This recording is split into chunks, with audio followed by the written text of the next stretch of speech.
कहानी शुरू होती है 20,000 साल पहले के दौर से, जब इंसान छोटे छोटे कबीलों में रहते थे और उनका पूरा जीवन सिर्फ शिकार करने, खाने और जिंदा रहने की कोशिश में गुजरता था।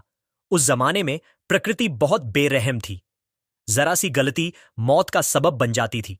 यहां हमें मिलता है ताऊ, कबीले का चीफ, ताकतवर, अनुभवी और एक बेहतरीन शिकारी। उसका एक बेटा है केडा, जो अभी जवान हुआ है। ताऊ चाहता है कि केडा भी उसकी तरह सख्त और निडर बने, लेकिन केडा का दिल बहुत नरम है। वो शिकार को सिर्फ मारने की चीज नहीं, बल्कि जिंदा जीव समझता है। यही उसकी सबसे बड़ी कमजोरी भी है और शायद उसकी सबसे बड़ी ताकत भी।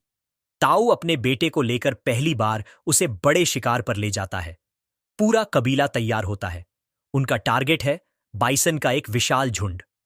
स्ट्रेटजी साफ है, पूरे झुंड को दौड़ाकर खाई की तरफ ले जाना ताकि वो गिरे और फिर उन्हें आसानी से मारा जा सके। शुरुआत में सब प्लान के हिसाब से चलता है। शिकारी अपने भालों के साथ चिल्लाते हुए झुंड को दौड़ाते हैं। केडा भी बाकी लोगों के साथ भागता है, लेकिन उसका मन डर और दुविधा में है।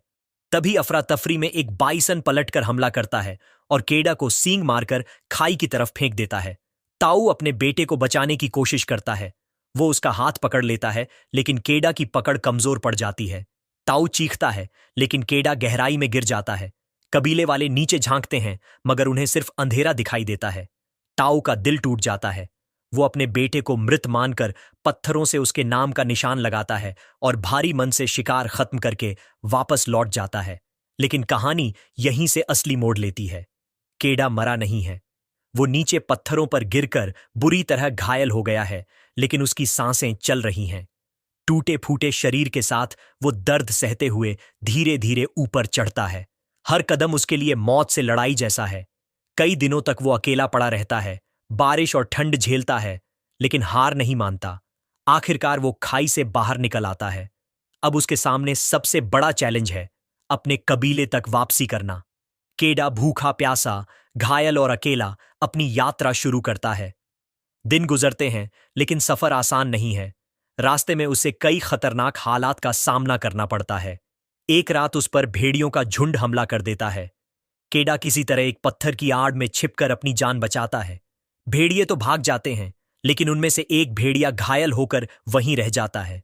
शुरू में केडा उससे डरता है। वो उसे मारने की कोशिश करता है, लेकिन उसका दिल नहीं मानता। अगले दिन वो देखता है कि भेड़िया अभी भी सांस ले रहा है। धीरे धीरे केडा उसे पानी पिलाता है, उसका घाव साफ करता है और खाने के टुकड़े देता है। कुछ दिनों तक भेड़िया उसे गुर्राता है, लेकिन धीरे धीरे उसका डर और गुस्सा कम हो जाता है। यहीं से इंसान और जानवर के बीच एक अनोखा रिश्ता शुरू होता है। केडा उसका नाम रखता है अल्फा। अब केडा और अल्फा साथ साथ सफर करने लगते हैं। अल्फा शिकार में केडा की मदद करता है, उसे जंगली जानवरों से बचाता है। वहीं केडा उसे इंसानों जैसा साथी मानने लगता है। दोनों का रिश्ता दिन ब दिन गहरा होता जाता है। रास्ते में उन्हें और भी मुश्किलें आती हैं। कभी तेज बारिश, कभी बर्फीला तूफान, कभी भूख और प्यास। कई बार हालात ऐसे आते हैं जब लगता है कि अब दोनों की जान नहीं बचेगी, लेकिन दोनों एक दूसरे का साथ देकर हर मुश्किल पार कर जाते हैं। यात्रा के दौरान केडा को कई बार हार मानने का मन होता है। वो टूट जाता है, रोता है, लेकिन अल्फा हमेशा उसके पास होता है। दोनों की दोस्ती अब एक परिवार जैसी बन चुकी है। एक बार बर्फीले तूफान में अल्फा केडा को बचाने की कोशिश करता है और खुद बुरी तरह घायल हो जाता है। केडा उसे छोड़ने की बजाय गोद में उठाकर मीलों तक बर्फ में चलता है। उसके पैरों से खून निकल रहा होता है, सांसें टूट रही होती हैं, लेकिन वो अल्फा को बचाने के लिए हार नहीं मानता। आखिरकार केडा अपने कबीले तक पहुंचता है। उसका पिता टाऊ अपने बेटे को जिंदा देखकर हैरान और भावुक हो जाता है। पूरा कबीला उसकी हिम्मत और जज्बे की तारीफ करता है। लेकिन कहानी का सबसे बड़ा सरप्राइज तब आता है जब अल्फा भी ठीक होकर अपने पिल्लों के साथ लौटती है। हाँ, अल्फा दरअसल मादा भेड़िया थी और उसने रास्ते में ही बच्चों को जन्म दिया था। अब केडा और उसका कबीला उन पिल्लों को भी अपनाता है। ये पल इतिहास का पहला कदम बनता है जब इंसान और भेड़िया एक साथ आए। यही रिश्ता आगे चलकर इंसान और कुत्ते की दोस्ती की नींव रखता है। फिल्म का आखिरी सीन दिखाता है केडा और उसका परिवार, साथ में अल्फा और उसके पिल्ले।